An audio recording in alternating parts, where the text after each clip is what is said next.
Welcome in, welcome in. Let's get this thing going. Let's get this thing right. Let me get my camera on. Let me do my sound check. All right, let's go through it. Let's get rid of this intro. We don't need you no more.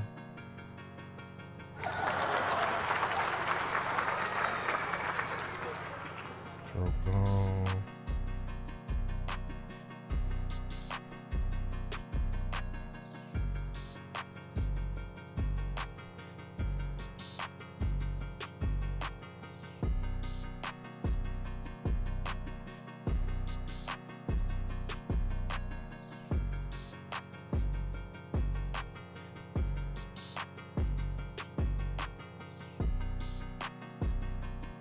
There we go. There we go. All right, good stuff. Good stuff. All right, we looking good. We looking good. Let me do my last sound check, and then we're gonna get this show started. How everybody doing this morning? Let's check for it.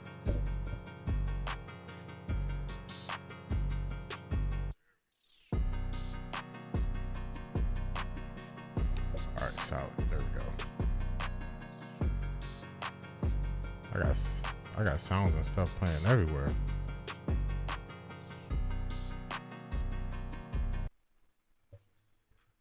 All right, there we go. Got that intro off. How's everybody doing? How is everybody doing out there?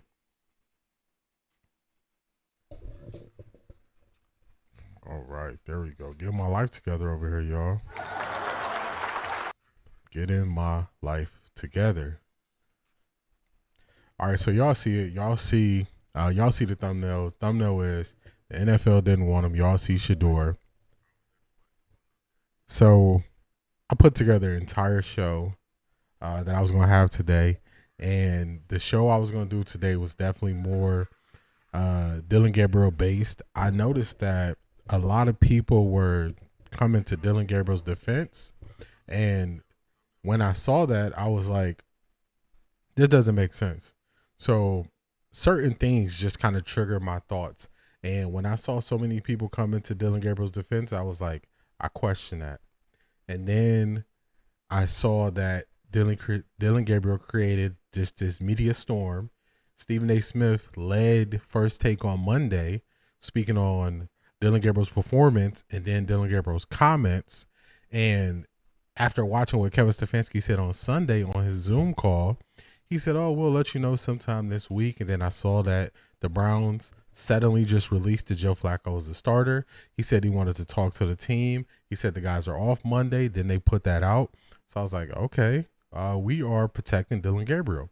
So as the week went on, I started to look at more things, and I started to see that a lot of people were protecting Dillon Gabriel in a lot of different places. So that was going to be the basis of my show, because I was like, this doesn't make sense. A turnover is a turnover. Turnover is always bad. They're trying to make a turnover okay.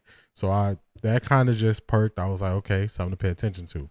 Then we got a bombshell yesterday. Eric Dickerson saying that he has a good, legitimate, credible source that said the NFL was going to send a message to Shedeur and they weren't going to draft him. And that just threw everything. That threw a monkey wrench in everything I was going to do. So when that happened, this was me. This is my show. I was just like, the show I had lined up, I was like, that show wasn't going to work anymore. I have to adapt. So I was up a little bit later putting together this show where we're going to get to some Dillon Gabriel stuff first. The main event is the thumbnail, Shedeur Sanders. That's why you're here. We're going to get to that a little bit later, but we're going to go through Dillon Gabriel, them protecting him and what I think that means. Then we're going to get to Eric Dickerson and his comments. Then I'm going to take you back to how I was already identifying that I was seeing that this was happening in real time. So I know I have a lot of new subscribers, a lot of new watchers. So I'm going to take you back to how I was around the time of the draft. And I was calling it out in real time what I saw. And then we're going to break down the next barrier. So Albert Breer just came out and said, oh, he doesn't believe it's true. And you have people to just come out and deny it. Then you have other people to throw it in a conspiracy theory box. And one thing I always say is, or actually, let me give you two things. The first one is, any person that automatically dismisses something that they don't have control over, that kind of makes my ears perk up. I kind of pay attention to it. And then the second thing is when a person is so quick to just throw you into a box, they're doing that so they can dismiss what you said. And when people do that, that's when I look a little bit more into whatever subject they're speaking on. So I believe even though a monkey wrench was thrown into what I was going to do for a show today, we still going to have a good show, y'all. We still going to have a good show. We're going to turn this thing around and we're going to enjoy ourselves on this Friday morning going into the last week of the preseason for the Cleveland Browns and what they are going to be, doing. So remember, like, comment, subscribe. Remember, we're going to be listening to the Browns game tomorrow. It's at 1 p.m. I'll probably start the stream maybe 10 minutes or so prior to just tell you guys what I'm looking for. We're going to listen. They set us up. Kevin Stefanski. Oh, man. Shedeur is not going to play until after Joe Flacco and Dillon Gabriel. I don't think Shedeur is going to get in until the second half of the game. So it's going to be a long stream, but we're going to be there. We're going to make sure we support 12. We're going to ride for 12. We're going to watch the game. We're going to see how he does. One thing, I'm saying this early. So, I'm always the person who I'll put out how I feel about something early. I'll put it out before everyone else. And then other people catch up to what I said, later. So the thing I'm going to put out there is I believe the excuses will be erased when people see Shedeur and Dillon go against the same defense. That's when they're not going to have the excuses. So they had the excuses. We saw people try to put down how Shedeur performed and big up Dillon Gabriel, even though he had the turnovers. But now they're not going to be able to do that. They're not going to be able to do that. Sorry, got a little distraction there. And we're gonna break it down. So real time tomorrow, we'll be live. Like, comment, subscribe. Looking forward to watching another or listening to another game with y'all for the listening party. So shout out to you, Mrs. Brown. I don't want to mess up your first name. Mrs. Brown, shout out to you. I appreciate it.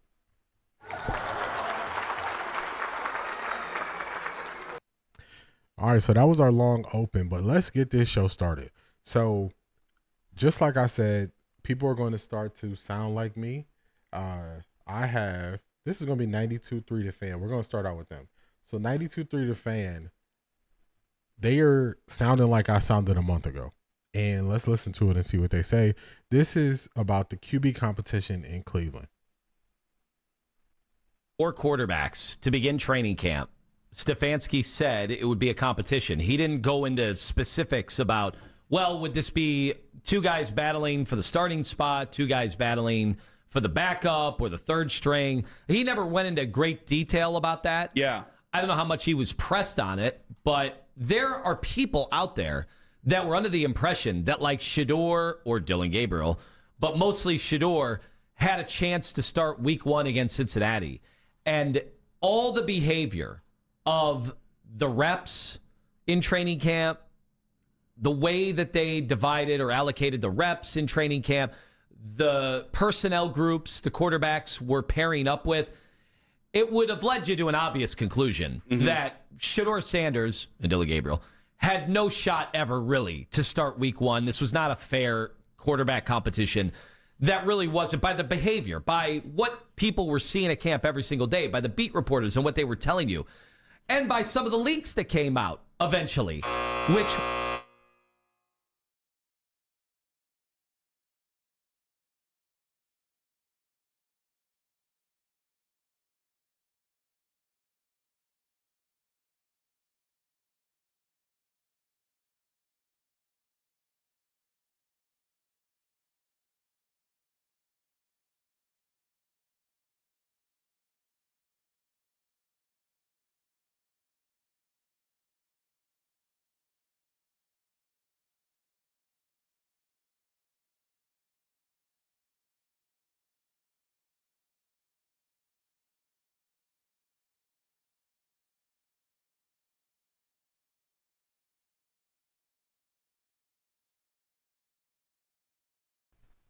Man, I have my stuff on mute. Oh, my goodness. That's an L for me. Let me get my life together, y'all. Let me get my life together. So there was a QB competition. The QB competition was between people who we did not deem as good enough.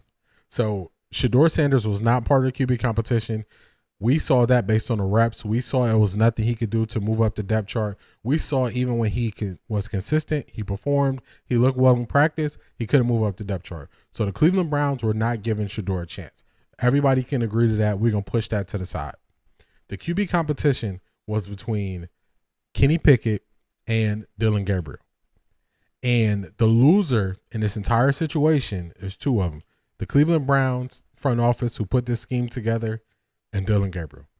Dillon Gabriel, let's do Kenny Pickett first. Kenny Pickett's been injured every year of his career, and what do you know? He gets injured again. So that's going to be an L. Dillon Gabriel, he was the person who the Browns were trying to get to be the starter, or I would say backup / fringe starter. Dillon Gabriel was the one who was put in position where he could move on the depth chart. He was the one who was given the opportunity. Whether we like it or not, that's what happened. Dillon Gabriel, he took a massive L. And the L that he took was because he got so many first team reps. He got reps with the ones. He got reps with the twos. He actually got the most reps out of everybody since he's been here. So they gave Dillon Gabriel a true and fair shot, and he lost it. He lost the competition. He couldn't beat out an injured Kenny Pickett. And that's the person that we're supposed to believe is better than Shedeur Sanders. It ain't going to work. Nobody's believing it. So that's the quarterback competition that actually happened. And people are jumping past that because they don't see it in Dillon Gabriel, but for whatever reasons, the Browns claim that he's so far ahead. In one half of preseason football, it showed everything that they were putting out about Dillon Gabriel was inaccurate, and everything about they were putting out about Shedeur was inaccurate. One half of football is all it took for us to see that. So that was the QB competition. The Browns, that was a colossal failure. Them just kind of they put their thumb on the scale and they decided who was going to be part of the QB competition. So now everybody is saying this is a sham. This wasn't true. This was a faux quarterback competition. When I said it a month ago that the Cleveland Browns should just pick the starter, pick the backup, and move forward, everybody said, no. I always felt that they were not going to give Shedeur a chance. So instead of getting everybody's hopes up, instead of using everybody for their interest in Shedeur for views, call it early. Then they put out Under Center, this quarterback competition, which that was poorly handled. Because you put your first episode out when Shedeur goes to Carolina. Your second episode is going to be Dillon Gabriel when he goes to play and all the media storm he created. So Dillon Gabriel threw a monkey wrench in it. And then a couple days later, you announce who your starting quarterback is. So we're seeing all these failures by the Browns. So that's why people are finally getting up to where I was a month ago. So to me, I look like the crazy one. I look like the one who took the heat. When I said the best thing that Brian Daboll could do was come out and name Russ the starter, he never received a question about if Jackson Dart was going to be the starter, when he's going to be the starter, and how he's progressing and things like that. And the Browns were the smartest in the room. They took an opposite approach, and you see it's been a failure. So that's going to be an L. Let's move this thing along. So now this is the media starting to see, man, they weren't truthful. They weren't honest with us. We saw that early, but that's okay. We're gonna give them a small pass, but not a big pass, a small pass. Let's move to the next thing. Let's get to Kevin Stefanski and things that he's been doing to protect Dillon Gabriel. And this is one thing I always pay attention to. I always pay attention to the person or thing that people try to protect because that's what they care about. They'll let you take bullets. They like Myles Garrett and his production. They didn't come out and try to protect Myles Garrett or defend Myles Garrett when he got that speeding ticket. They just let it be what it was. They let the media say what they're going to say. They didn't try to come out and protect him. Dillon Gabriel, they made a couple different efforts to protect Dillon Gabriel because he was given the opportunity and he couldn't take advantage of it. And we're starting to see cracks in the armor of Dillon Gabriel where he realizes his opportunity has slipped away. I'm saying this first. Y'all haven't heard this from nobody else. Look at Dillon Gabriel's first press conference in rookie minicamp. Look at his press conference he just did after the game in Carolina. We are seeing somebody who the pressure is too much for him. The pressure is too much. Let's get to this next clip. I believe we're going to Kevin Stefanski. So this is Kevin Stefanski. Let me look at my little run through here to make sure I'm doing this in the right order for y'all. Let's see. Let's get this. Shout out to everybody for being here. This is a different time for me, 11 a.m. So like, comment, subscribe. And I definitely interact with the chat. So if you put your comments in the chat, I'm definitely reading them, definitely responding to them, definitely interacting with you. All right, so this is Kevin Stefanski. So one thing I noticed was before the draft, the Browns could not say enough good things about Travis Hunter, only for them to already have a trade in place for Travis Hunter, or the pick that potentially could have been Travis Hunter. So that always stuck in my mind because everybody was caught off guard. Everybody thought the Browns were going with Travis Hunter. I didn't forget that. I just noted that. I noted that in my cap, and I said, if I ever see the Browns hyping up a person too much, I'm going to remember how they did that with the second overall pick. The person they're doing that with now is Kenny Pickett. This leads me to believe that they're going to try something different to keep Kenny Pickett on the roster because Dillon Gabriel wasn't able to take advantage of the opportunity they gave him. Let's get to Kevin Stefanski. What you got to say, Coach? Joe will start the game. Dillon will play second. Shedeur will play third. Is Isaiah Bond done enough that you're going to be able to look at him Saturday? He should be. Okay, now I remember how I played this. I played this so we would know the order that the guys are going to be playing. All three are going to get to play. Joe's going to go first. They said between 20 and 25 snaps, depending on how things go. Then Dillon, then Shedeur. One question. I'm going to put this question out to y'all early, and we're going to get to it later. Can anybody explain to me why the Browns picked Shedeur Sanders? That's the question I got for y'all. That's the one question I'm throwing out there early. I'm throwing that question out there for y'all. Can anybody tell me why the Browns picked Shedeur? So just throwing that out there, but we're going to get to it. Let's keep it rolling. I believe I got another Kevin Stefanski clip here as we get more into them protecting Dillon Gabriel. Game, and what is the... So this is going to be Kevin Stefanski on Sunday. This is his Zoom call that he did with reporters, and this is the spot where he's going to say when he's going to announce the starter for the season and when he's going to talk about plans for this preseason game. The timeline for naming week one starter. Yeah, I want to get through the next couple of days, but certainly that's something that we're going to do here sooner than later. So when you say sooner than later, do you think we should expect something by the end of this week? Do you think it'll be after? I need to get the football team in here, talk to the players, those type of things. So we're working towards obviously week one. You know, that's part of what this week is about, getting our football team ready. So we'll make all those type of determinations in the next couple of days. And then similarly, just roping in quarterbacks. Do you have any health update on Kenny and Shedeur? Do you expect them to increase their level of participation in practice this week? I hope so. We really have to take those day by day. So I don't know where that ends up towards the end of the week, but I'm hopeful. All right, so that was Kevin Stefanski on Sunday. So on Sunday, he needed a couple days. He was really vague. He needed to talk to the team. He also said in here that the guys weren't going to be in on Monday, so they would be back on Tuesday. They're running this like if it was a regular season week. So that's what Kevin said. So when I heard this on Sunday, I was like, all right, that's normal Kevin, nothing crazy.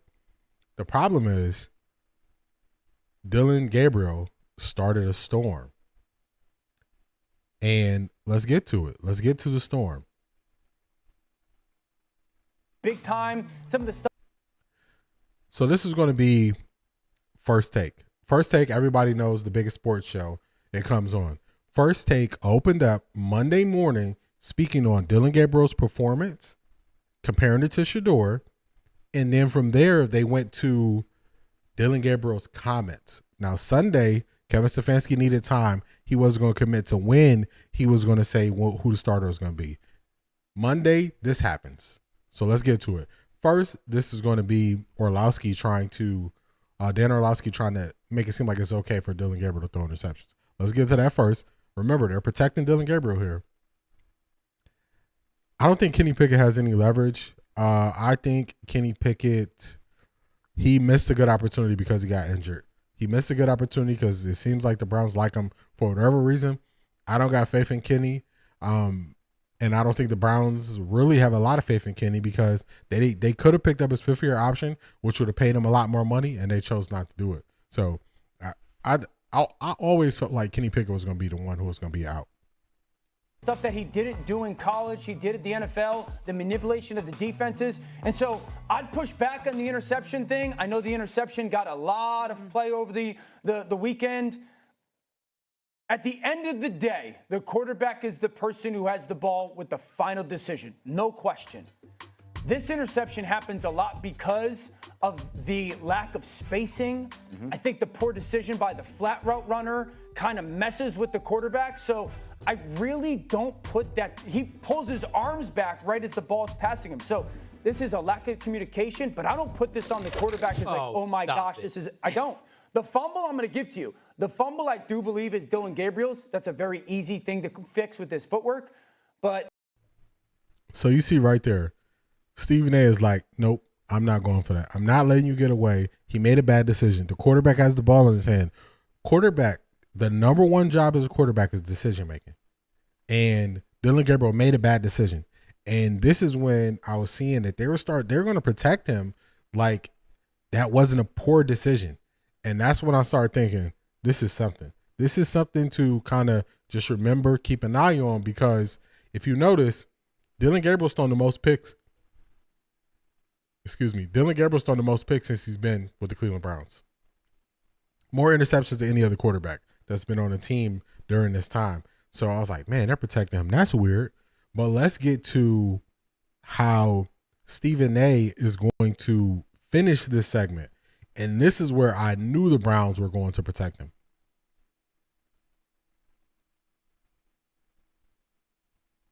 the fumble I do believe is Dillon Gabriel's. That's a very easy thing to fix with his footwork.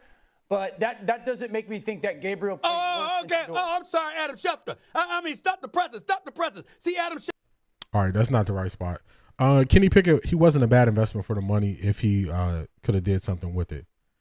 Let's get to – that's not the right spot. Let me find the right spot where Stephen A. is going to talk about this.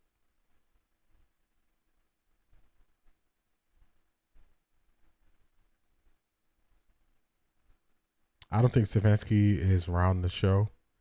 Explain a little bit more what you mean by that. Let me find one. Yeah, explain a little bit more what you mean by that while I find the spot where they're going to go into Dillon Gabriel's comments. Understand that, and my job is to compete, and that's what I'm focused on doing. And after social media ran with the quote insinuating that Gabriel was alluding to his fellow quarterback in Shedeur Sanders, Gabriel was asked about the quote post-game and clarified his comments. Yeah, first off, I'm all about our team, you know what I mean, and each other. I would never make that, and I've said it before, that's why it's interesting. But for me, I've explained it. Entertainers are you all, competitor. That's what I am and all my teammates, and we both have jobs to do. So that's it.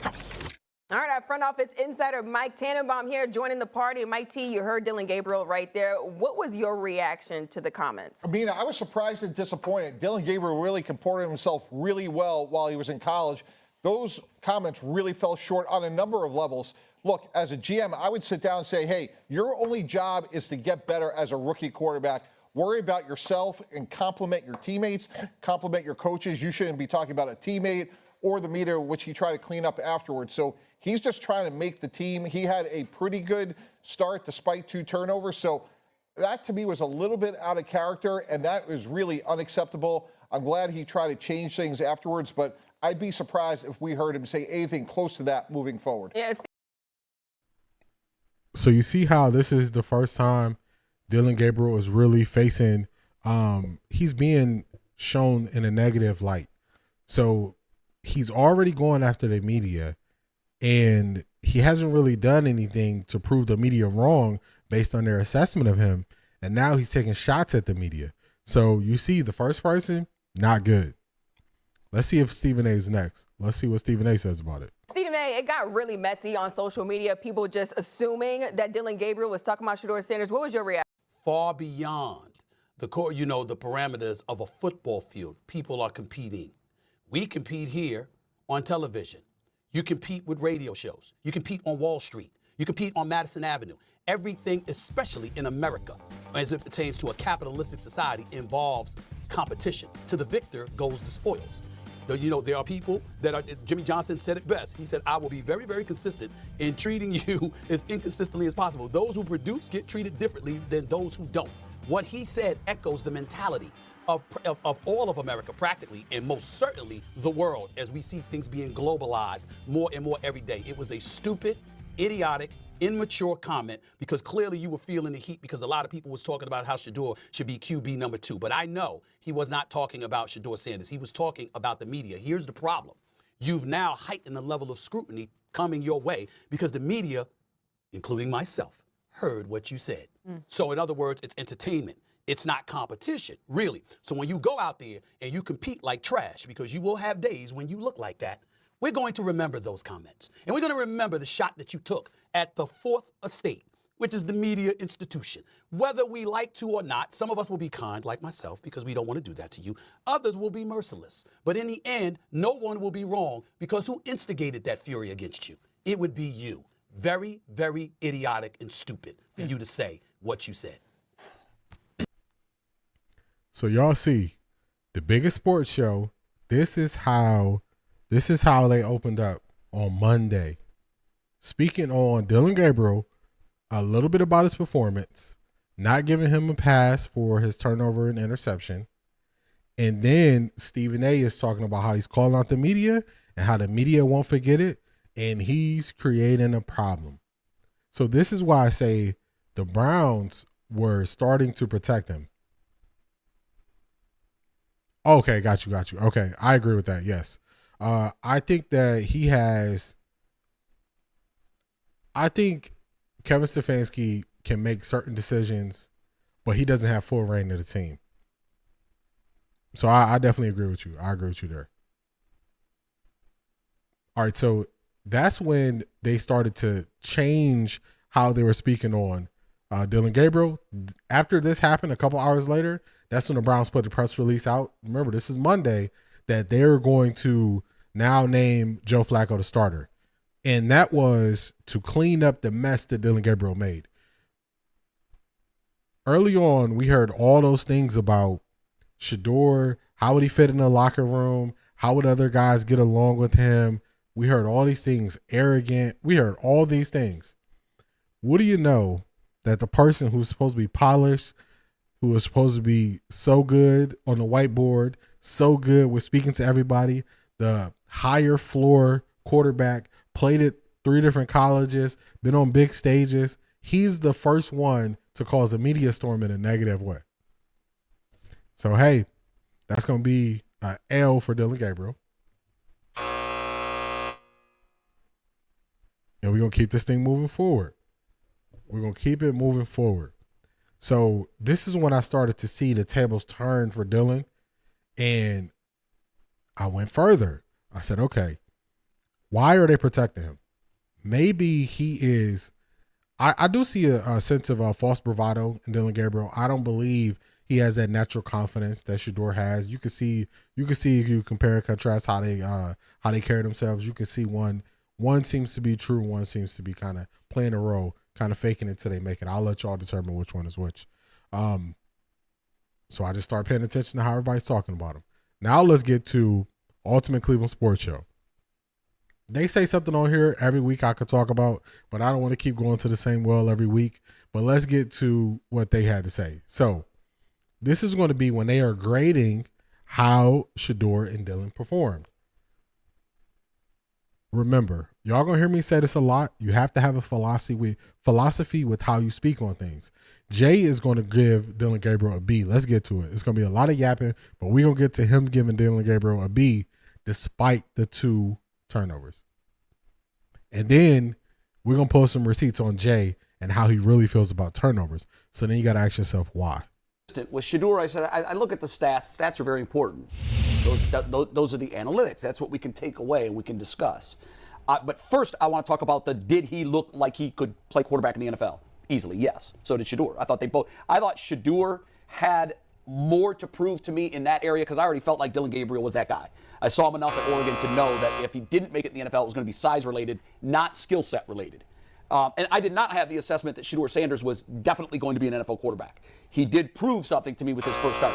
For me, the scale on Dillon Gabriel was I basically already had reached that assessment based on how I watched him play against high-level competition on a week-in and week-out basis at Oregon and thrive. So I didn't need to see that. But he did check that box. He looks the part. His footwork was fine. I'm still concerned about his size. There were times where I felt like he was throwing the ball, like just his launch angle, if you will. Mm-hmm. To me, when a guy is 6'5", he can throw down to a receiver coming over the middle. When you can't throw that ball down, you can't throw that ball. And that's why Gabriel, a lot of his misses are high. 100%. And you kind of get it, but those are the kind of balls that get picked. So I would say, and there's nothing he can do about his size. He's 5'11". That's what he is. He's going to be that tomorrow. That's never going to change, and that's always going to be top of my list of concerns for Dillon Gabriel. As for the grade, I give him a B-. I think C- just a tick above a D. That's really harsh, bro. That's harsh. When you complete 72% of your passes, and on the pick, I always say on picks too, always. So I was watching this live as it happened. I was doing a listening party. I do listening parties for all Browns games. I'll usually start those streams 10 to 15 minutes prior to the game starting. I watched it live. My assessment of Gabriel in that game was I gave him an A for the first quarter. The first quarter, they had that very long drive. He was on time. He was on target. I think he made his best throws on that first drive. From there, it slowly started to get worse and worse as the game progressed. And once he threw the pick, and I said this live, I said, okay, he should have threw that ball away. He should have never thrown it. I started to move his grade down. Then when he had to fumble, I was like, okay, so this is the one who we're supposed to believe he has the processes down and he is better set up to perform. And I was like, okay, we got to cut it. Then I saw people making excuses for it. People were coming out saying it was the running back and all this stuff. I went back and I watched all 22 of both games, his game and Shedeur's game. First off, the play where Dillon Gabriel threw the interception, Shedeur ran that play for a touchdown. Tyler Huntley ran that play, and he hit the first read for a completion. So all three of them ran the play. So this is not they're running different plays like people want you to believe.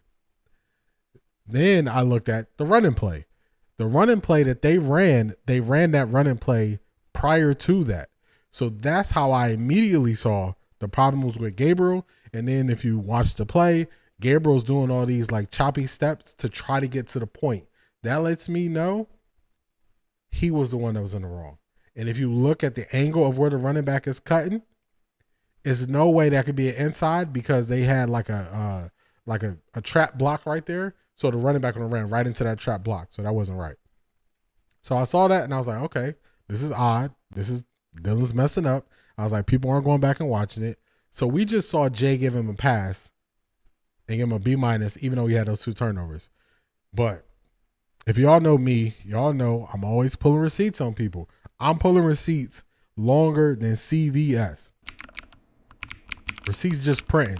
Receipts is printing. I'm always pulling them out because people get up here, they say one thing one week, they say something else another week, and they're so much of a contrarian, they don't even recognize what they say. So Jay, oh man, I'm sorry, but we got to do it to you. Let's go back to Jay in a very long argument about a new stat that, funny enough, we're going to use against Jason Lloyd that he brought up. It's funny, man. But this is Jay arguing about turnovers. Is got the clutch gene like no one I've ever seen. But to be a contrarian, I'm not sure that I buy that EPA is definitively number one. Okay. In determining team success. And here's, I spent 10 minutes on this. I should have spent longer. Here's what I found out. I just looked at the turnover ratio at the end of the season. The top 8, 1, 2, 3, 4, 5, 6, 7, 8, all made the playoffs. 13 of the top 15 made the playoffs. There's 14 playoff teams. Yeah. 13 of the top 15 all made the playoffs, predicting absolute team success. The 2 that were in the top 15 that did not make the playoffs, Chicago at 10, not quite sure how that happened. Maybe their defense, I didn't look, I should have. Maybe their defense just had a lot of takeaways. And because I know that they had a lot of giveaways. Cincinnati was top 14. To me, Cincinnati, and this isn't close, was the best team in the NFL not to make the playoffs this year. Certainly the best offense. Cincinnati. So if Cincinnati had made the playoffs, you would be able to say that 13 of the 14 teams that made the playoffs were in the top 14 in turnover ratio. The 2 teams that were not in the top 14 that made the playoffs, the only 2, were Washington, they were 15th. Tampa Bay was 20th. The bottom 2 teams in the NFL in playoff ratio, or in turnover margin, Cleveland and Tennessee. So, and the reason I like this more, and it's kind of like because this also greatly takes into account the play of the quarterback. Yeah. So it's kind of, not kind of, it really is using a lot of what you're talking about, quarterback efficiency. You triggered but it also, trap card. Jay.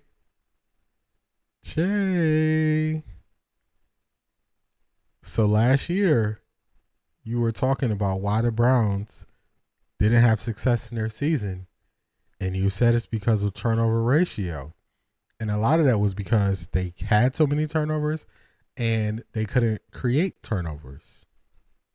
But then when it comes to Dillon Gabriel, you are overlooking his 2 turnovers that led directly to the other team scoring points. It's too easy, y'all. It's too easy. They don't have a philosophy. My philosophy on turnovers is this. In the NFL, turnovers are bad, period. That's where the sentence stops.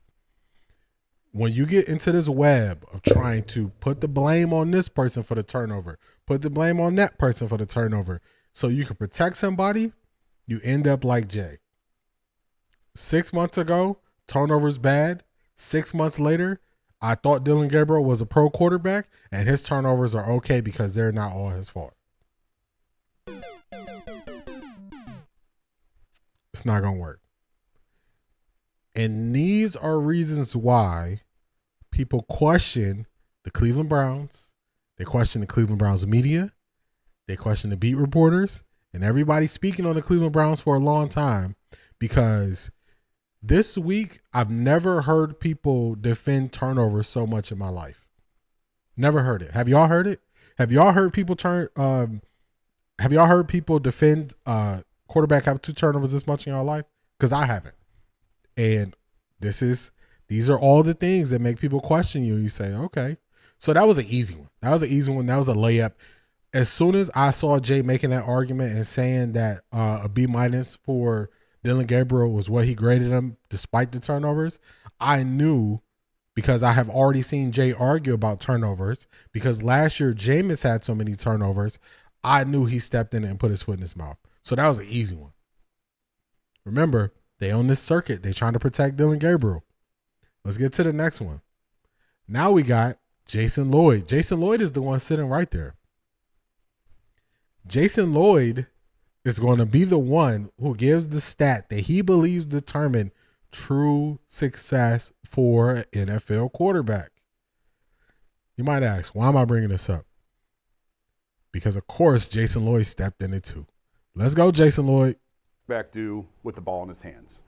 And the best quarterbacks can overcome turnovers. Is essentially it. Nobody is saying turnovers are not important. I am not saying that. You're saying this is more important. This is more important. And really, I think in Cleveland, and so I started this as like I wanted this to be a Cleveland piece.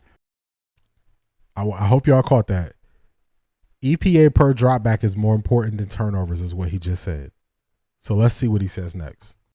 Obviously, the Browns are looking for a quarterback. So I wanted to try and marry it to Cleveland. Right. And the numbers that came back, it was like, no, this is more of a national piece.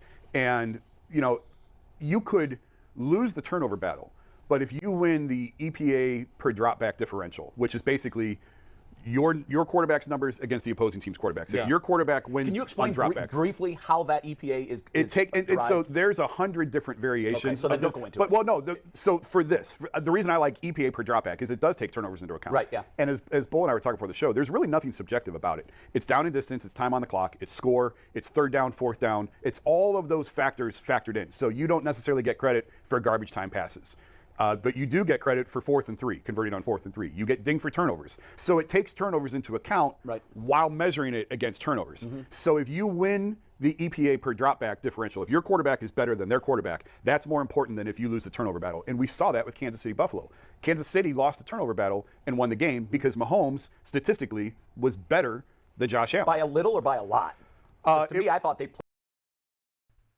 This is key. Listen to how he's setting this up. Listen to how he's setting this up. He went to when the Kansas City Chiefs beat the Buffalo Bills in it was that AFC Championship game. That's what they're talking about here. So he's saying this is the most important stat. Remember, it's a reason. Hey, I give you all the answers to the test. Played pretty close. It was one of Mahomes' top 10 performances of his career. So it was by a substantial margin. It was. I don't remember poorly. the numbers off the top of my head, but Josh didn't play poorly at all. No. But Mahomes was better. Okay. So even when you look at that, say for instance, Josh. So okay, y'all heard the point. Y'all heard what he said. You heard how he feels about it. They're going to put a graphic together on EPA per dropback. It's probably not making sense why I'm doing this, but y'all going to see why later. So let's get to the graphic. Let's see. Whatever it is. Yeah. So EPA is expected points added on every play. And before we dissect this, Jason sent me some numbers. I just want to put these graphics on the screen. These are the top 5 quarterbacks this season and expected points added per dropback. Steve, just take this full. You don't have to box it or anything. But Lamar, number 1 in the league at 0.31. Jared Goff, 0.27. Josh Allen was 3rd. Tua was 4th. And Brock Purdy was 5th. Steve, take the next graphic. So check out, these numbers going to look a little funky. So 0.31. I don't know why they put the zeros there for all of them. It could just be 0.31, but that's how it comes up when you actually are looking for this. So these are the top 5 last year. Now they're going to show the bottom 5. These were the bottom 5 in EPA per dropback this season. Anthony Richardson in the negatives. Pay attention to the negatives. Y'all see the negatives right there, right? Now that's all we need from this. I just wanted to show y'all. Jason Lloyd thought that this was such a great thing to use to determine how good a quarterback did. But now when Jason Lloyd is going to be looking at how Shedeur performed and how Dillon Gabriel performed, guess what he's not going to use? If you said EPA per drop back, you got it right, because he's not going to use that. And there's a reason why. Let's get to the next one. This is going to be Jason Lloyd speaking on how the quarterbacks performed. Back here, because I think it'll be fun for us to discuss some of that. You pointed out in your column this morning some advanced numbers, some analytics that may show Dillon being more or being further ahead of being ready to play than Shedeur based off their 2 preseason games. And granted, I agree. Jason is fake. He jumps all over the place and he doesn't have an opinion. So he uses everybody else's opinion and put it in place of his opinion. So now you see how he was talking about the EPA per dropback. He didn't use EPA per dropback for a very specific reason. And he has new stats that he's going to use to show that Dillon Gabriel was better than Shedeur and is more advanced than Shedeur. But y'all saw what I showed y'all those stats for a reason. And it's a small sample size, but do you want to explain? I disagree with the assessment, your assessment there of Jason's numbers. What? Yeah, I mean, that's not even a real sample size. It's 4 throws. Yeah, I understand why you put it there. Yeah. I get it, but to say he's ahead based on those numbers. No, he's ahead based on the fact that he's ahead. That's why he's ahead. He's ahead because Kevin Stefanski thinks he's better. That's why he's ahead. That's not because of those numbers. But okay. So the one thing that I think sort of indicates that they trust Dillon more than they do Shedeur.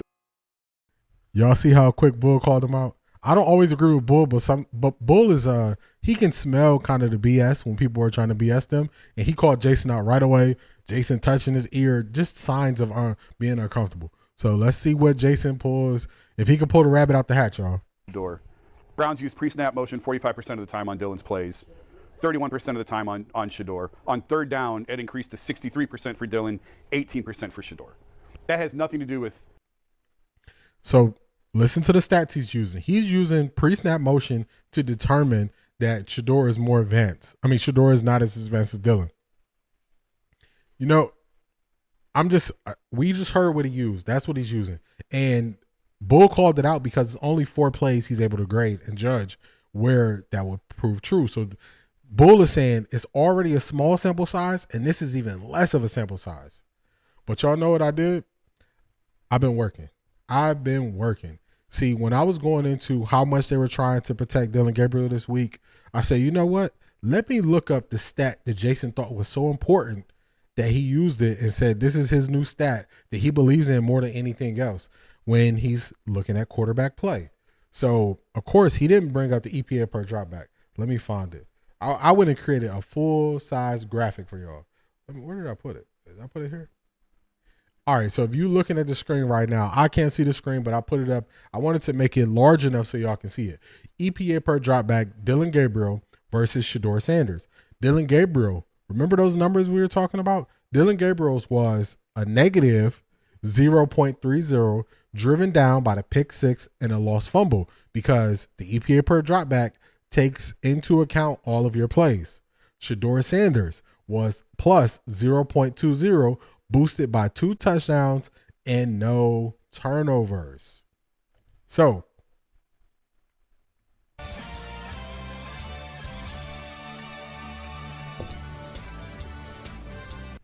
when everybody is trying to break down who had the better performance, all you have to do is use their words against them, and you will see the line where they're going above and beyond to protect Dillon Gabriel. Now, I know this was a long setup to show y'all how much they're doing to protect Dillon Gabriel. Now, when I see somebody who needs to be protected to that degree, to me, behind the scenes, that means that person is cracking. They're on the brink of falling apart. Now, if you look at Dillon Gabriel's press conference after the game, he was snappy. He was short. I said this already. I don't know why you are making this a thing. He had to go and speak to Shedeur about it on the plane. This is a person who the pressure is too much. The pressure is too much, and everybody sees it. And the only reason why this pressure is going to get worse is because the Browns are propping him up to be the savior. And he's not ready. He is not ready. So that was Jason Lloyd. Jason Lloyd is the double talker. He talks out of both sides of his mouth, and then he blames it on, well, this is what I think should happen, but this is what the Browns are going to do. And he does that so he can always come back and say he's right. He's giving himself 2 bites at the apple versus having one just going based on how he feels. So if Jason would have used this stat that he used to grade all quarterbacks last year, it would have showed that Shedeur Sanders performed dramatically better than Dillon Gabriel. Dramatically better. So I know that was long, and it was a long way to get there, but I had to get y'all to see that they are doing something different when it comes to Dillon Gabriel and the lengths they're willing to go to try to protect him. And that was just 2 examples. So we went with Jay Crawford, the examples he gave where he's playing contrarian, and then he had to come back and then try to give Dillon Gabriel a great grade. That was a L take. We saw Jason Lloyd, who is the king of, I talked to this person and they told me this. We saw him come up with this stat that he used last year or 6 months ago. And then 6 months later, he's not using that stat because it doesn't drive home the point that he is trying to make. So that's going to be another L. Now let's get to somebody who played in the NFL and how they view what the Browns should be doing at quarterback. So we got through some Cleveland people. We got through how they're showing their bias. We got through how they're trying to protect Dillon Gabriel. This is Gerald McCoy, Super Bowl champion. Let's get to what he thinks about the Browns quarterback situation. Let's go, Gerald. So we don't know what he's doing in this offense. So right now, the battles between Shedeur and Dillon Gabriel, they both did really good things, but they both did some boneheaded rookie. You're right. To me, Jason only speaks with confidence and like you can really believe he knows what he's speaking about when he talks about baseball. When he talks about football, You can tell he's just a person to get paid to write about football. They were having a conversation on that same episode. They were talking about like players who were extremely hyped up. He didn't know about Tavon Austin, who basically broke YouTube with his highlights in college. So he doesn't have that extensive knowledge of football, and it shows. That's why he's not confident in how he views it. He's always asking somebody else. And he also hides behind asking somebody else and using their title for clout for the reasons that he's saying. Like this week, he said, you know, I talked to an NFL coach. He didn't say former, current, any of those things. NFL coach, and NFL coach said Shedeur was late on the throws. Okay. Was this an offensive NFL coach? Was this a defensive NFL coach? Was this a coach who designed offenses? All those things are important, but he just said, oh, he was late on throws. Then even in that episode, Jason's going to ask Tyvis, do you think he was late on throws? Tyvis isn't going to agree with him. So Jason is one of those people. The two weakest people on that show to me are Jason when it comes to football and basketball, and Jay Crawford. Jay Crawford wants to be a contrarian. He's just a Skip Bayless clone. So that's a failed strategy. Jason Lloyd is a person who doesn't have enough knowledge about it. He's just clocking in for work.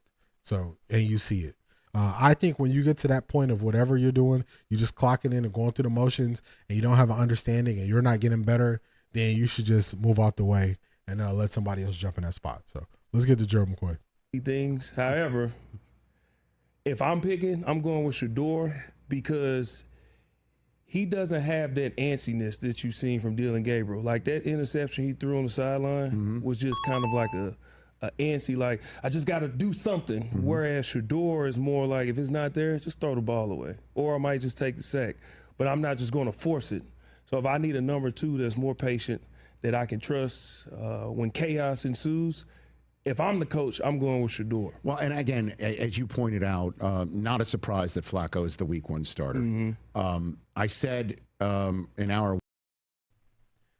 So I was watching the game, and I was doing a listening party last Saturday, and immediately I was like, Dillon Gabriel has happy feet. His feet aren't set. A quarterback's feet tell you basically what their mind is thinking. So if you're watching the game and you're like, is this quarterback confident? Look at their feet. Look at how they move around the pocket. That tells you the story. That's a cheat code. Just look at their feet. So Dillon Gabriel started off the game. His feet weren't good. Then I'm watching the game, and I was like, okay, he had the turnover, which was a poor decision. He knew it was a poor decision. He did minimal effort on trying to stop the guy run the pick six back. And I was like, let me see how he responds to that. And as soon as things got murky and they took DeJuan Jones out of left tackle, Dillon Gabriel's play just went down and down and down.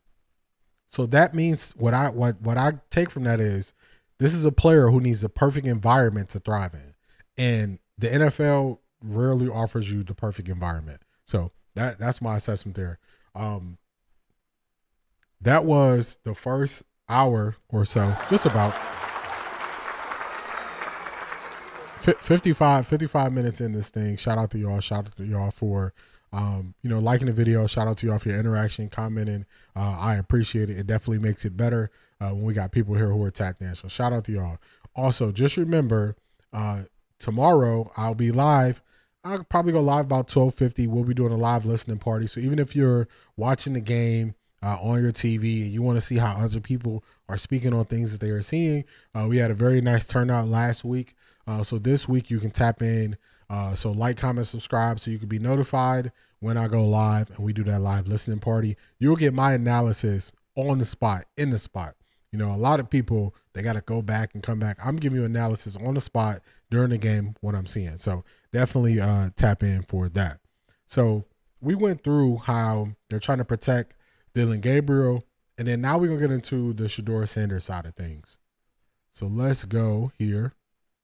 Also, another thing that Gerald McCoy said, he would go with Shedeur because Shedeur is more calm in the pocket.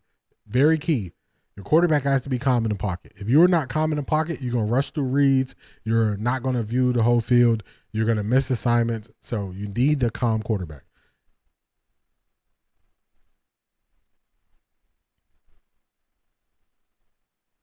Yeah, you gotta be careful over there, Franklin K. My bot don't play. My bot is super aggressive, especially with all caps and stuff like that. This is going to be Shedeur responding to a second part of your question, how he views things with Dillon Gabriel. Let me know. What do y'all think? Was Dillon Gabriel taking a shot at Shedeur? Was he taking a shot at the media? What do y'all think? Which one was it? Let's see what Shedeur has to say. When he told you it wasn't on you? Did I believe him? Yeah. I mean, I feel like you're trying to start stuff now. I feel like you're trying to start stuff. I mean, he's doing his job. He's supposed to. Do I feel like he did? I don't know. And that's not on me to sit here and be like, oh, he did, he didn't. That's not going to change my life in any way. What's it been like to work with him this camp, this preseason? It's great competition. Every day you go out there, get a completion, and just how it is for everybody else in the room. So, no, frankly, you good. That's just my bot. My bot is super aggressive. So it was, I believe it was the all caps. Let's see. Let's check out your message. Once a tiger, always a tiger. Love. Yeah. Shout out to you. I just have a super aggressive bot because the same way people come in and they show love in the chat. When you're speaking on Shedeur, people don't like to hear this, but it's 100% facts. Shedeur is polarizing. As much as we have people that love and adore Shedeur, we have Shedeur haters on a different level where they go crazy in people's chats. So my bot is just aggressive and it's just looking out for, somebody ruin the experience for everybody else, spamming the chat. So no disrespect or anything taken from you. So just shout out to you.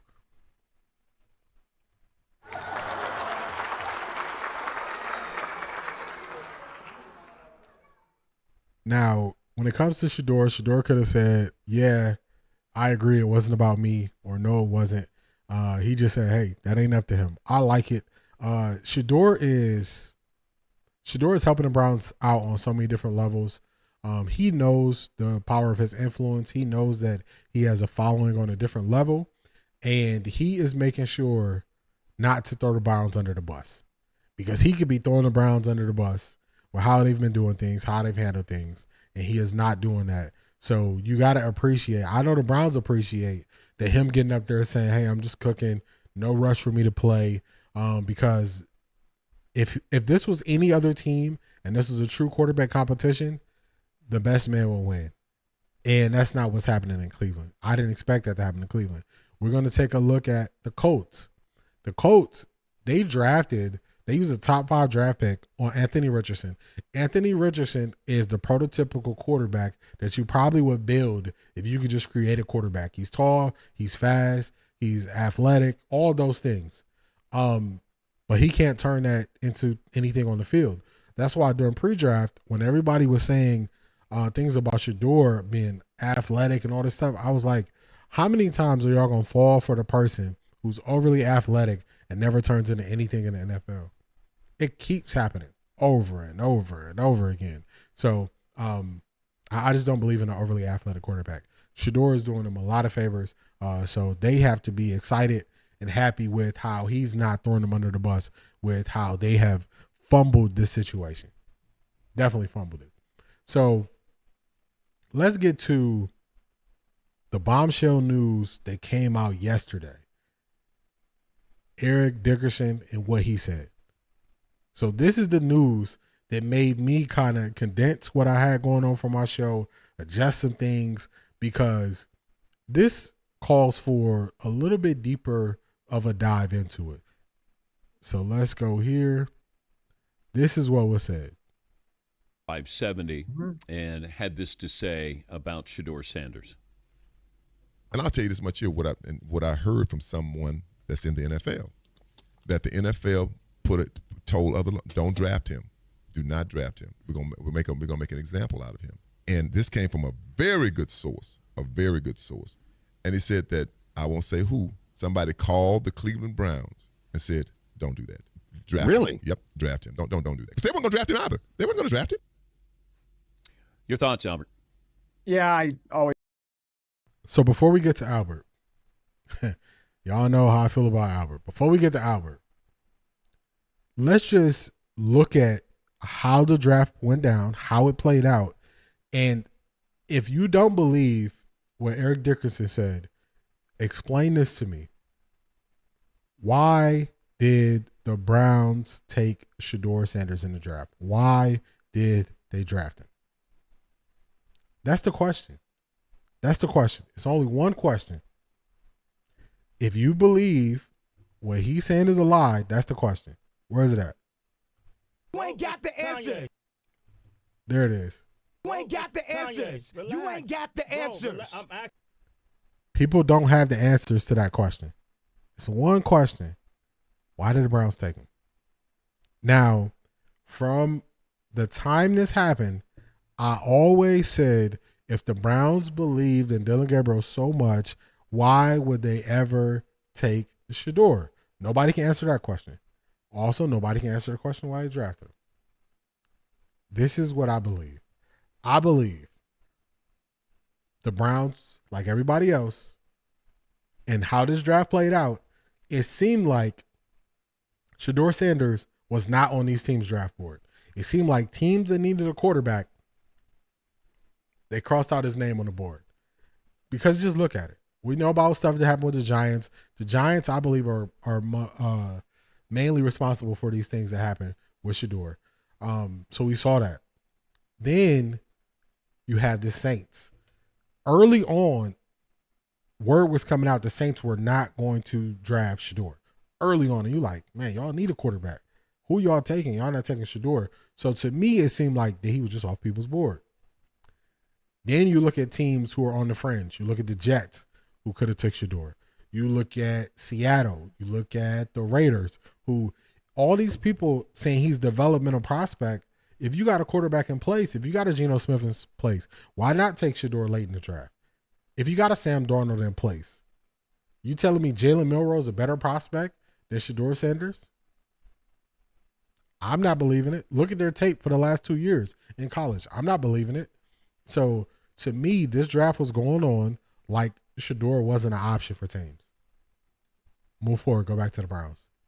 So they took Dillon Gabriel. They had to sleep on it.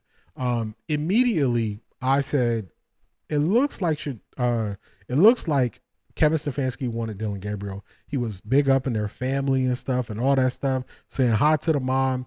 I was like, okay, because y'all see Kevin Stefanski. If you're new to the Browns, does Kevin Stefanski show any emotion?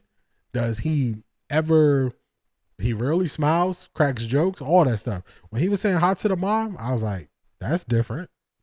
So I made note of it. Guess whose job is on the line with this draft? If you said Andrew Berry, you are correct. Andrew Berry's job is on the line. To me, it's like two timelines that's happening with the Cleveland Browns. Kevin Stefanski seems like they told him no matter what you do, you got next year in the bags. That's how he's handling it. Andrew Berry, when he came out of that press conference and said, he can't sleep at night because of the Quinshon Judkins stuff and all this stuff, Andrew Berry is the one that seemed like he's feeling the pressure. He's feeling the pressure. So if you're the one that's feeling the pressure, your job could be on the line. You got to take that shot on a player who you deem as valuable. And remember, now, one thing about me, one of my strengths is my memory. If you go back to well-lost video that they originally put out when they showed when Shedeur got the call from the Cleveland Browns, if you remember, Coach Prime said, let me speak to Mr. Berry. He didn't say, let me speak to Coach. He didn't say, let me speak to the owner. He said, let me speak to Mr. Berry. That was something for me where I always said, that's interesting. Also, during the call, Andrew Berry saying, you're going to come in, you're going to work, you're going to earn everything. To me, that was a show. He was putting on a show for the cameras when Andrew Berry was saying that stuff. So if you go through those things that I just laid out, which one makes more sense? That Shedeur just wasn't a good prospect and people didn't want his supporters or, their backup quarterback to have a light shined on them? Or you had a bunch of teams who said, we're not taking him. and you had a general manager who was feeling the pressure and said, if I'm not 100% certain about Dillon Gabriel, I got to hedge my bet. Which one seems more likely? I would say hedging the bet, because I always said from the beginning, they're hedging their bets. So let's see what Albert Breer has to say. Always be leery of people who speak in absolutes about things that they don't have control over. I'm dropping that nugget for y'all right before we get to Albert Breer. Let's see what Albert Breer has to say. Albert. I always think these sorts of conspiracies are a little overdone. I don't think there was any conspiracy here. I think it's relatively simple what happened. I think the great majority of NFL teams did not view him as a first-round prospect, contrary to what had been out there for the year previous. And then I think what happens is once you get past the first round, you look at the history over the years, not a lot of quarterbacks go in the second or third rounds. It's just the reality of it, like that most teams look at it like if there's a guy who's going to be our long-term answer at the position, we just take him in the first round. And if a guy's not going to be your long-term answer at the position, then you probably aren't going to take him in the second or third round because you're going to be looking for a long-term answer at another position with those picks. So the fate of Shedeur Sanders, I think he fell out of the first round for football reasons. I think he kept falling for everything else, right? Like for the fact that most coaches look at their backup quarterbacks and say, I want you to blend in with the furniture. I don't want to notice that you're even here. You know, that's the way, for better or worse, most teams approach the quarterback position, which I think to some degree short-circuited the careers of guys like Tim Tebow and Colin Kaepernick. So Shedeur's case was complicated going into the draft, but I don't think it was that complicated where there was some sort of weird conspiracy to keep him out of the league. So we just heard a whole bunch of stuff. He went from it was simple to it was complicated to it wasn't a conspiracy. He all over the place. So I used to interview. I used to be a recruiter, interview thousands of people at this point. Once you ask a person a simple question, if it was simple, like he started off his answer, wouldn't he just say, I don't believe the conspiracy, and then he would just move forward? Think about it. Let me ask you a question. If somebody offers you something you don't like, so somebody offers you food you don't like, how long is that answer? If you're at work and they offer you to pick up overtime and you have plans that weekend, how simple is that answer? If you are out with your friends and they ask if you want to go to a certain place that you don't want to go to or do something that you don't want to do, how simple is that answer? So how do we go from this was a simple situation to I got to listen to over 2 minutes of you yapping, trying to explain the simple situation to me? That's where I'm going to give you the L. What's one thing you didn't hear him say? One thing you didn't hear him say is, I speak to people in the NFL and this is not true. You never heard him say that. When people were talking about Shedeur in his interviews and the stuff was coming out and they were saying he had headphones in while they were interviewing him and all this stuff, Coach Prime came out and said, that's not true. Why is that important? That's important because when stuff is just emphatically not true, it's only one answer, y'all. That's not true. Now, I would lean more, if we had to choose, Eric Dickerson, we believe what he said, or do we believe what Albert Breer said? It's no in the middle. The name of my podcast is Eliminate the Gray. It's no gray area in the middle for you to hide in. Put a 1 in the chat if you're on Eric Dickerson's side and you think the NFL has something to do with Shedeur Sanders dropping. Or put a 2 in the chat if you believe Albert Breer that this is a simple, complicated matter that just was football and off the field related. Even when you just put the answers side to side, one makes sense and one doesn't. And then you would say, okay, let's look at these billionaire owners.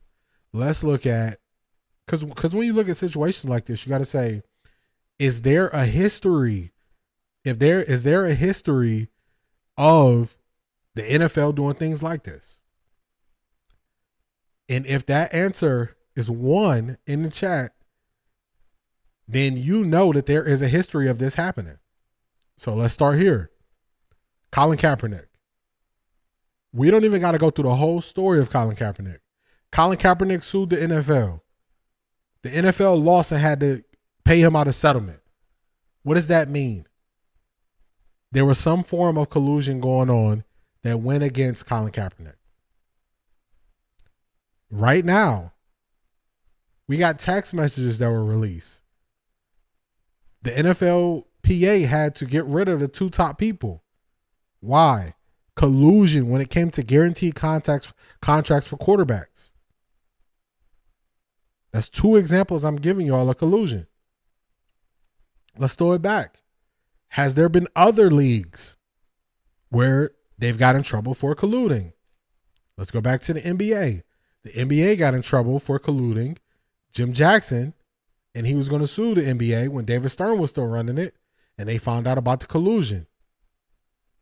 So to just 100% dismiss that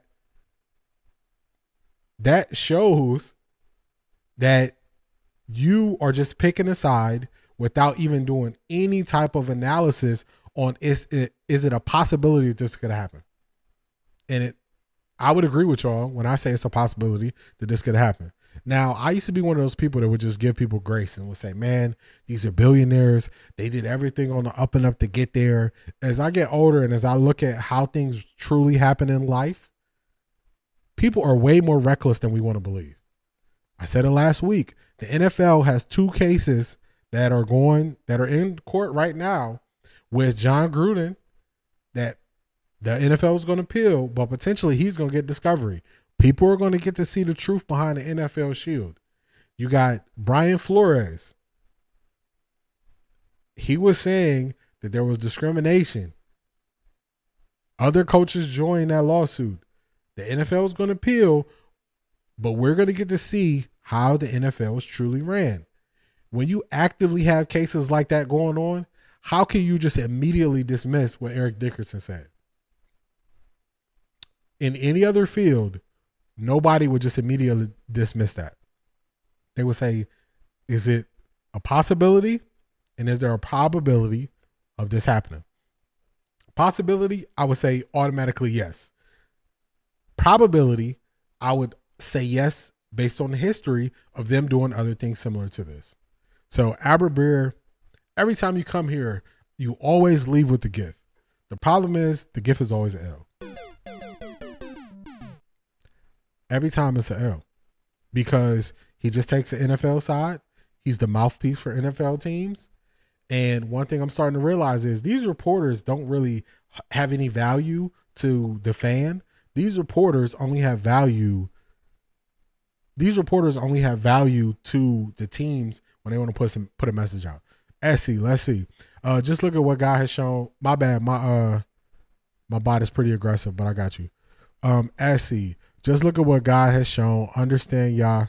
Let me see. Move out the way. I'm not talking to you. I'm talking to it. There we go. Yah's plan is not Satan's.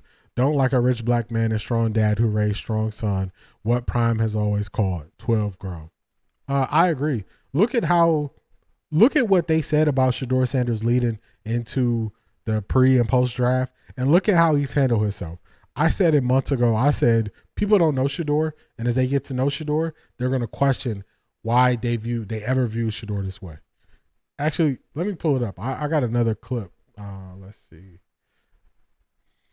Let's throw up this thumbnail real quick. Actually, let's do this. Give me a second, y'all.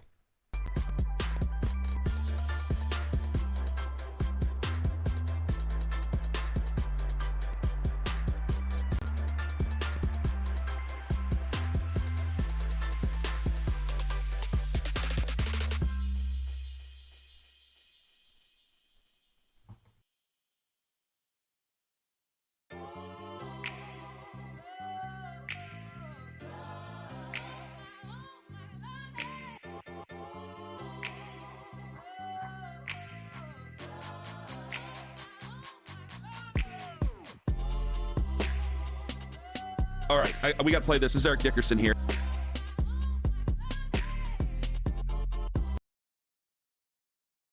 All right, we got to play this. This is Eric Dickerson here. Eric Dickerson's had some strong opinions. Thank you for your patience. Now, 92.3 The Fan, they starting to sound more and more like me every single day. At times, they were like, oh, you just got to trust Stefanski, trust the Browns. Now they starting to question everything. It's kind of funny that they're questioning everything now. But this is them going through what we just listened to. Now, we saw how Albert Beer responded to it. Let's listen to how they respond to it. This 10 minutes long. Let's move this forward some. Ever since I've known about it. End the boycott or whatever. And go get him. See, I have respect for Eric Dickerson as a football player, and I don't think he's a bad guy. I don't believe that. If he would have said that the NFL called and said, you better not draft this guy, don't do it, I would believe him, because the Browns have not gone the way the NFL wants them to go here over the last few years. I think that's pretty clear. When it came to the guaranteed contract and some of the other stuff, I think the Browns have kind of done their own thing, and it's upset a lot of people in the NFL. If they would have said, you better not draft him or we're going to have a problem with you, and they drafted him anyway, I go, yeah, maybe that's really believable. Maybe that's really believable. I don't know what made him last to the 5th round, man. I have no idea. It is a weird-ass thing. And again, maybe we'll see. Maybe he'll go out there at some point this year, and he's going to suck up. So this is what people want to do. People just want to call it weird. They want to call it strange. They want to immediately dismiss somebody who's saying it could be this, but they don't offer you what else it could be. So if you're going to say no to this, tell me yes to what you think it is. Instead, you say, I don't know. It's an answer, but it's not a good answer. So that's what I think that's what his name is, Ken. That's what Ken is saying. He said, I don't think it's this, but I don't know what it is. Okay, that don't really make sense. So what? Tell him, Kanye. You ain't got the answers. You ain't got the answers. All right, let's get to Tony or Anthony. Let's see. Let's play his portion of it. Up the room and then making money, but when it comes to, doing everything they can to put their team in position to get a steal, whether it's a draft pick, whether it's just whatever edge they could possibly get. I laugh at these conspiracy theories every single time until the Lamar Jackson thing happened, when he had a chance to become, I guess, a restricted free agent. And all these quarterback-starved teams, not one of them even made an offer to the guy that has won 2 MVPs, really could have been 3. Let's be honest, last year might have been his best year. Could have been 3 MVPs, and not one other team in the NFL. Like, this league does have a way to collude. This team does have a way. Now, would they? He's right.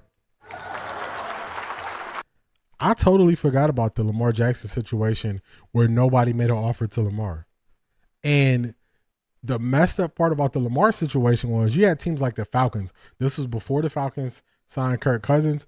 The Falcons were basically saying they kind of didn't view him as an upgrade at quarterback or something to that effect.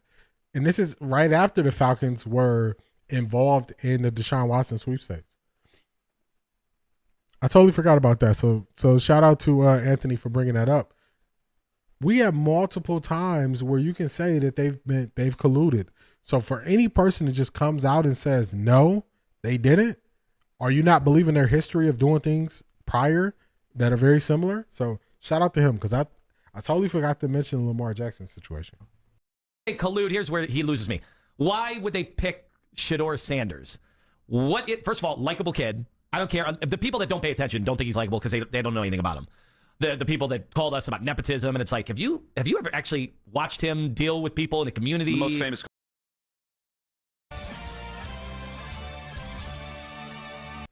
Q5, you got it. You are right. You are right, my friend. That's what it is.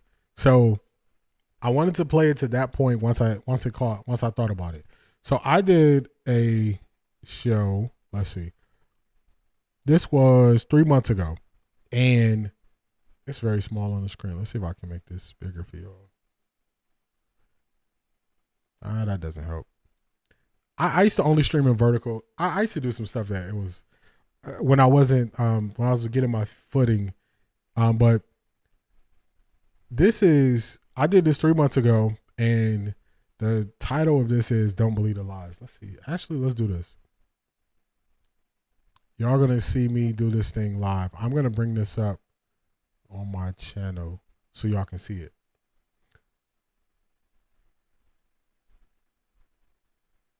Mr. Note Yard. I always thought it was strange with the things that came out that the Giants were saying. And it's funny because I'm going to get to the Giants in here. So it's okay. I don't have to show it's bigger. But if you ever just decide, hey, I got, I used to do longer streams. All my streams used to be like right around an hour and a half to 2 hours. All my streams was longer. I used to go in it. So this is it right here. You can see it on the screen. It's a little small, but don't believe the lies. That is the title of this podcast that I did. So I'm going to actually start. This is me this is me right after the draft, and this is me breaking it down. A couple days before the draft. Or this is actually his Friday before the draft where he was talking about his trades and stuff like that. He's going to say very clearly where he knows Shedeur is not going. So let's get that. In the first 2 days of the draft, and Giants move into the spot and take Jackson Dart. Shedeur Sanders is not going to be a New York Giant. Shedeur Sanders is not going to. You hear that? Shedeur Sanders is not going to be a New York Giant. Be a New Orleans Saint. Shedeur Sanders is not going to be a New Orleans Saint. This is prior to the draft, and this is before the Giants took that last meeting with Shedeur. He was already saying this, and he was putting it out there. So why would you be going on these extra visits with a person you have no interest in taking? Okay, so let's just address that now. We said to you the week after the combine that I was surprised that other networks weren't reporting what the information that came to me so easily.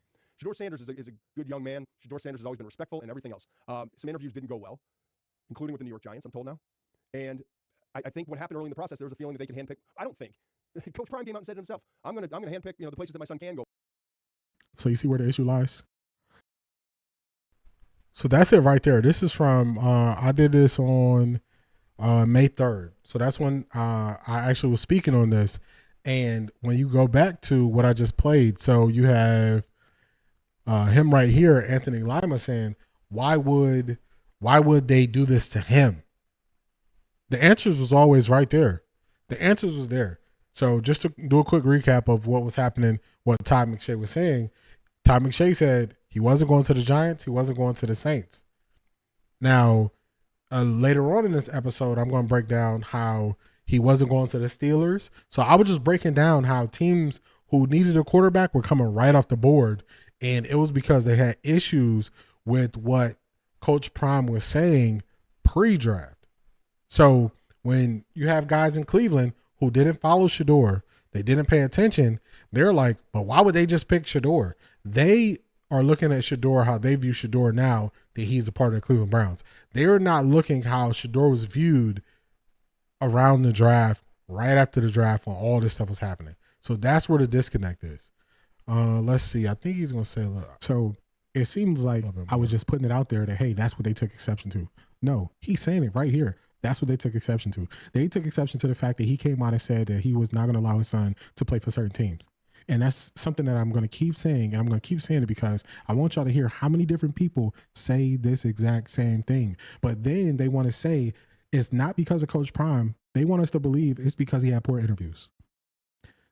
Think about this.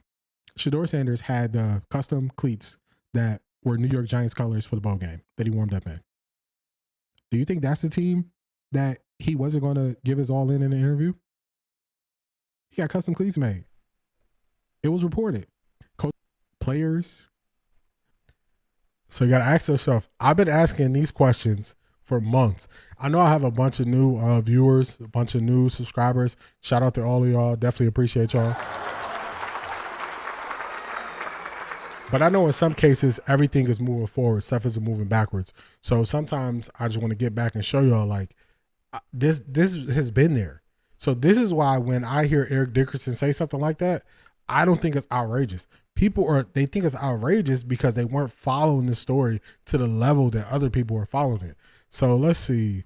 I think I got Boomer Esiason in here. Man, I was going through everybody who was talking trash. he played at, and I would say, yeah, he played much above average at Colorado. He played great at Colorado. But when I watch the games, there's a lot. He's standing back there for 5 or 6 seconds. Understood. I know you got to get rid of So I'm going to stop it right there. That's just a lie. Because if you notice, the media also reported on Shedeur Sanders having the slowest time to actually throw a pass, which was right under 3 seconds. And he's saying he's standing back for 5 to 6 seconds. If you watch Colorado, I think the offensive line was trying, but I don't think they were good as a unit. He faced so much pressure straight up the middle of the line, and he faced so much pressure from the tackles getting crumbled in. Remember, they actually changed the center route. The center that left, I believe he might have went to Virginia. I think his name was Cash Cleveland. He was a freshman that they actually put in at center. They also had their guard. They had their their right tackle. They pulled him in to guard, and they put in another tackle because they were trying to work through the fit of the offensive line. So that goes directly against what he's saying about this 5 to 6 seconds. So y'all see, this is throwback me. This is me going hard and me explaining my understanding of situations and how they didn't understand it. So if you don't have this knowledge of the situation, then you are saying, why Shedeur? Why would they ever do this to Shedeur? Shedeur is such a great kid. You got to go back. You got to go back to the time that it was happening. That's where people get lost in. People get caught up in where we are at this moment. And it's very hard for them to take their mind back to certain times and really put themselves in the thick of things and how it was at that time. So that's what they're missing. I got some more here. Boomer Esiason is going to say, he's going to talk about how teams took him off the board. Thanks. You just turned it over again. Sean Payton gone. After Sean Payton, my bad, y'all. I was going on a rant. That was 6 seconds. How many times you seen a college quarterback have that much time to throw the ball and can't make a decision? See, that's what they're trying to do. They're trying to spin it on he can't make a decision. But we're not falling for that. Let's get to his next clip. And this is going to be way more telling. We got Boomer again. You see that? They took him off. Let's let it play. And they took him off because the owner said, take him off. I don't want that guy. Shedeur Sanders just torpedoed himself. His attitude off the field at the combine, his dad didn't help him either. You know, he was on podcast talking about, this is my son. If I can get him to where I want to get him to, I'm going to do that. But, you know, are y'all seeing this? So you got to keep asking the question. As we go deeper and deeper into this and we pull more receipts, are you still sitting on that Albert Breer side, or are you firmly on the Eric Dickerson side once you start pulling the receipts? Once you start pulling receipts, I remember I titled this, Don't Believe the Lies. I was calling this out in real time. So I went through Todd McShay saying the teams he wasn't going to go to, Boomer Esiason saying that he knew about 4 teams that took him off the board. I'm like, just do the math. More and more teams just took him off the board before the draft. This is all before the draft that they're speaking on. So it's not hard to believe what Eric Dickerson is saying. Let's go forward. This is another one. I thought this was crazy and nobody really paid attention to it, but this is going to be about the Steelers. I can't tell you where he was in a pecking order, Rich. Now, this is, I believe it's a beat writer for the Pittsburgh Steelers. Y'all know I watch everything on Chipmunk Mode. We're going to speed them up because now we're going to do some process of elimination, and we're going to show you how these teams are lying when they tell you they'll take a player if he can help them win. So let's go. But I will tell you, despite what all the national people thought, they did not intend to draft him. You know, if he was there on the 6th round, and maybe, but, you know, the people that had him going to the Steelers and had him going at 21, that just wasn't going to happen. No quarterback was going at 21. That includes Jackson Dart, who they did have a first-round grade on. Q5. It's one of those things where people look at what they think the perception of you is. So think about it like this. Take away everything that you know about Shedeur. Just take it away for a second. If I describe this person to you and you're making a football decision, would you look at this person in a positive or negative light? Oh, a budding rapper. They release music. They come out to their own songs. They have a signature celebration. They wear a lot of jewelry. I question if they really want to be a football player. I question if they care more about being, if they care more about being a celebrity. Now, if you don't know the player, that's a lot of variables where you like, dang, they might want to be a rapper. They making music. They wearing a lot of jewelry, doing all these celebrations. I don't know if they want to be a celebrity. That was the narrative that people were spreading about Shedeur. Do y'all remember pre-draft when they were saying they don't know if Shedeur loves football? Do y'all remember them saying that? When they were saying those things, I was like, are you serious? Did you watch how Shedeur got beat down in the first year that they played for Colorado, where he couldn't even finish the year? He didn't play that last game because of his back. He took all those sacks and he got up and he never complained. You telling me that's somebody who don't love it? It never made sense. But you fall in that trap of you are never doing your own research. You're reading the research that you get from other people. What people forget is the human element. The human element is they can have a bias walking into it. Hey, I got no defense for Dillon. When we drafted Dillon, I'm telling y'all, it was the first time in my life where I said, I don't know if I'm going to be a Browns fan if we're going to be going forward with Joe Flacco, Kenny Pickett, and Dillon Gabriel. That night that I had to sleep going into the last day of the draft, I was like, this might be it. It might be time. Get rid of all the Brown stuff. Don't watch them no more. So I don't have Dillon Gabriel as this player that I'm looking at like he's going to be the savior of the franchise. I look at Dillon Gabriel like he's interchangeable. True. I look at Dillon Gabriel like he's interchangeable. It's 5 quarterbacks that come out every year who can give you what Dillon Gabriel gives you. Dillon Gabriel can probably give you 1 start a year. I'm not leaving that out. The first thing I said was when it comes to why people said why they did this to him, the first thing I brought up was his dad. I'm not leaving that out. I think people get caught up in the fact that Deion Sanders is his dad, and they let that cloud their judgment when they're looking at Shedeur Sanders. I don't miss that. I see that all day. So yeah, I don't miss that. It's easy.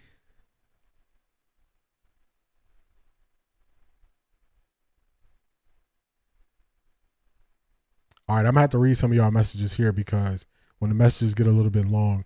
All right, so let's start off.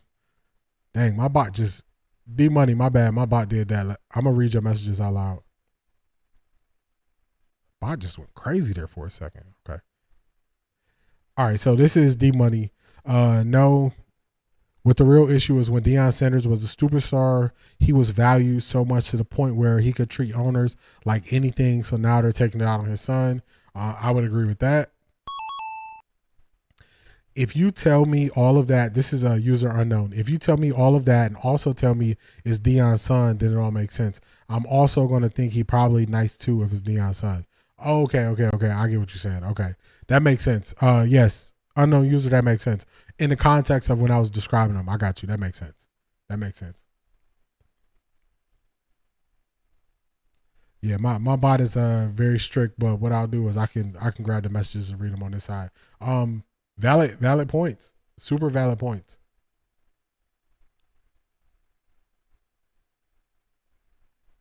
True story. It's like, man, we gotta look at you.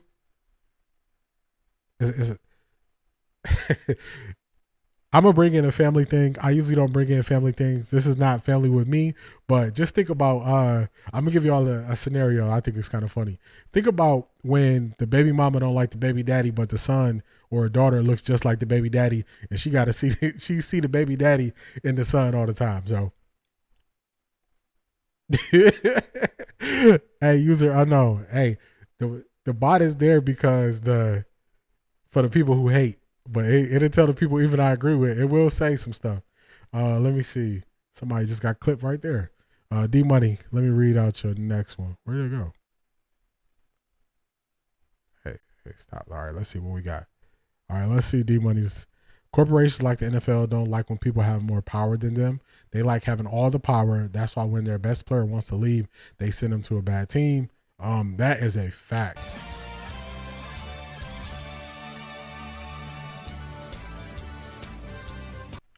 That's a fact. So that was one thing that I said. I kept telling people this is about power. This is about power. Early on, I was saying this is about power because everything is about leverage. You know what I'm saying? Like in any negotiation, in any situation, you want the leverage and the power. So people were afraid of somebody coming into the NFL with all this money. And they're like, dang, so we can't use the money. So think about it. They're not just thinking about when they draft you. They're thinking about when you go to the next negotiation. If you're good, we can't dangle a lot of money or front load a contract or do some weird stuff with a contract like what happened to T. Higgins. You know what I'm saying? They can't do that stuff. So when you have a player that coming in that already has that bargaining chip, that already has that bargaining power, they're intimidated by that because that's a tick of their leverage that's taken away. Look at Micah Parsons and Jerry Jones. Jerry Jones feel like, oh, I hold all the cards because I'm the owner. Jerry, the problem is in the NFL, when a player is at the caliber of Micah Parsons at that age, you don't hold the leverage. And Jerry Jones can't deal with the fact that he don't hold the leverage. This is a fact. D-Money, that's a great point. I'm going to read it out for if you listen to some podcast. It's like I own the Lakers and Kobe wants to leave. I'm going to send his ass to the Atlanta at that time. So the funny thing is when it comes to Kobe wanted out. He wanted to go to Chicago. At first, the Lakers weren't going to trade him. They weren't going to trade him. When the Lakers thought about trading Kobe, it was definitely not to where he wanted to go. They was going to actually swap Kobe. They contacted the Cavs to swap Kobe to send him to Cleveland. So you go from living in LA to go living in Cleveland. So it's not, they're not sending you like, oh man, this is where you should go. This is a good landing spot for you. We care about where you land. No, that's not it. So that's how they do it. I don't know. See, a lot of people look at this. The Saints, their quarterback situation is trash. It's so trash. The Saints were the first team that came out, or reports came out that they weren't taking Shedeur. They were the first team. They were the very first team that were like, we're not taking Shedeur. I was like, dang, that's weird. But that was the reports pre-draft. This is what I think is going to happen. I think the Browns had a mastermind plan to basically put Shedeur. Yeah, Saints got it bad. They picked between Spencer Rattler and Tyler Shuck. Tyler Shuck is the quarterback who they get enamored with a quarterback, a random quarterback every year. They get drafted and they don't amount to nothing. That's Tyler Shuck of this year. I think the Browns wanted to just stash Shedeur, leave him, and then use him as the get out of jail free card if stuff goes bad. That's what is shown when it comes to the reps. That's what it shows with how they're doing things. See, this is what I want the Browns to do. I want the Browns to go through the gauntlet early on in the season. I don't want a quarterback that's not a rookie playing after week 6. The only way, it's only 2 records that we can have where a quarterback playing after week 6 is not a rookie for the Browns.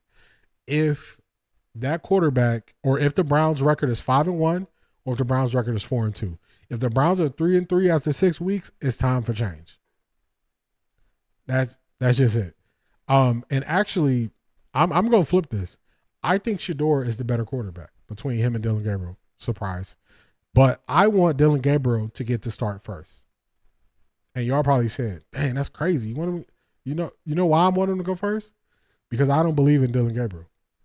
So I want when Shedeur gets his opportunity, he's just going to ride it out and play. So go ahead. Keep it the same way. Let Joe Flacco go out there. We know what he's going to do. Let Dillon Gabriel go second. I know what Dillon Gabriel's going to do. I don't have faith in him. I think Dillon Gabriel is going to look a lot like he's already looked in practice, and he's going to look the same way he looked in that game. You're going to say, man, he's serviceable. That's a fact. D-Money, that's a fact. Dillon Gabriel needs everything around him to be good. So if you look, so during the pre-draft, let's see. Let me read your last one because that was a good one for the podcast people. Joe Flacco reminds me of Brock Purdy mid. He's only looking good because his team put Jay Cutler on Joe's team. When they won the Super Bowl, they would have still win. I agree with that. I even view Dillon Gabriel that way. To me, Dillon Gabriel was only good in college because of the weapons he had around him. So when the Browns drafted Dillon Gabriel, I didn't hear anybody talk about Dillon Gabriel before that. When the Browns drafted him, I said, okay, let me do all the research I can and look at all his tape. Unknown user, user unknown, you see. So I looked at all this Dillon Gabriel tape and I was like, these are not Dillon Gabriel highlights. These are Tez Johnson highlights. The receiver, it was the tight end they had that I thought the Browns might take. It was all their highlights. Those were the people. I was like, his receivers and his tight ends are so good that those are the highlights. And he had a great offensive line. Dillon Gabriel has so much time, and it was weird. It was like when you watch Dillon Gabriel highlights in Oregon, it was like they pass the block, but they open lanes almost like it was a running play so he can have lanes down the field. And you got to 100% adjust how your team plays for you to run that style of offense in the NFL, and it won't work. You can't go from Joe Flacco starting the season, which you don't have to do anything based on his physical stature, to going to Dillon Gabriel where you got to do so much based on the physical stature. So I want the Browns, I want them to stick to their plan. Look at their plan when it was coming into the preseason. Everybody was saying, oh, Kenny Pickett's going to be the guy. Kenny Pickett's been injured every year. Kenny Pickett got injured. Joe Flacco's going to be the starter. I thought he was going to be the starter. Now they're saying, oh, no, I got to check that out. D-Money, what did the Bucs GM say about Mike Evans when they drafted him? But why you typing that? I'll say this. I want Dillon Gabriel to go out there. Dillon Gabriel's going to go out there, and all the excuses that they're making for Dillon Gabriel are going to be there, because then they can't say, oh, it's a short sample size. They can't say, oh, it's not in real live games. Dillon Gabriel, go out there. Because to me, Dillon Gabriel looks like a player. Dillon Gabriel is on the brink of kind of being in the Bryce Young situation, even though Bryce Young was number one overall pick. All right, let me read it from over here. They basically said they wanted Johnny Manziel, but when they saw every clip, they noticed that Mike Evans was a superstar, and they were right. Oh, my goodness.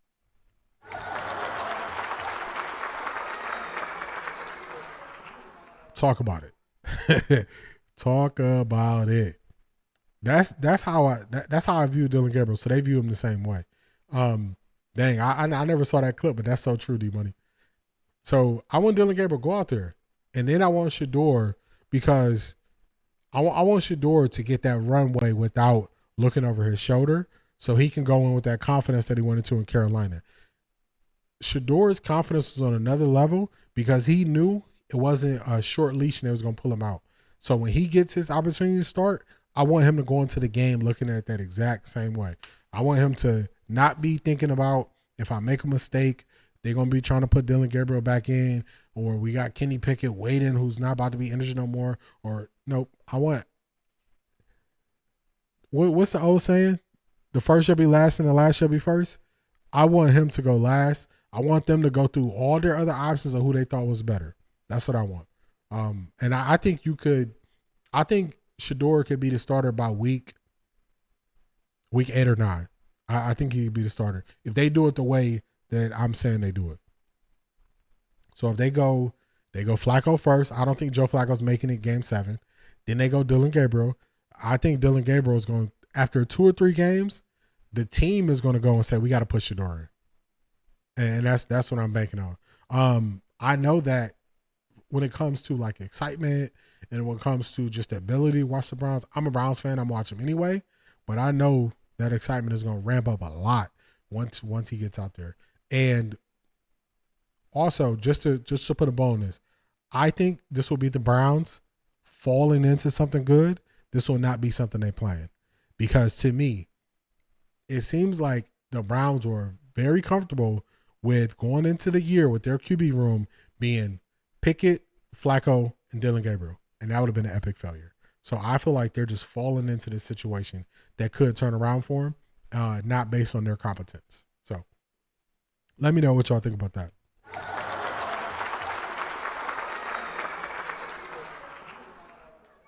Shout out to everybody for being here. Shout out to everybody for tapping into the chat. Shout out to y'all for being active with y'all comments. I will be live. I'll be doing a listening party tomorrow. like, comment, subscribe so you get that notification. The game starts at 1. I probably go live maybe 5 minutes, 10 minutes before the game, just so you can watch the game on your TV and you can tap in with some other people who are watching the Browns game. I will be giving my live analysis as it's happening. That's one thing that I know that people can't do. So I make sure that, I'm showing y'all what I can do in real time. So real time, I'm breaking it down and I'm letting y'all know how I see things, how I view things. So I definitely appreciate everybody for tapping in today. I appreciate everybody for being here. This has been Off the Record D. This is Eliminate the Gray. I will catch y'all in the next one. Peace.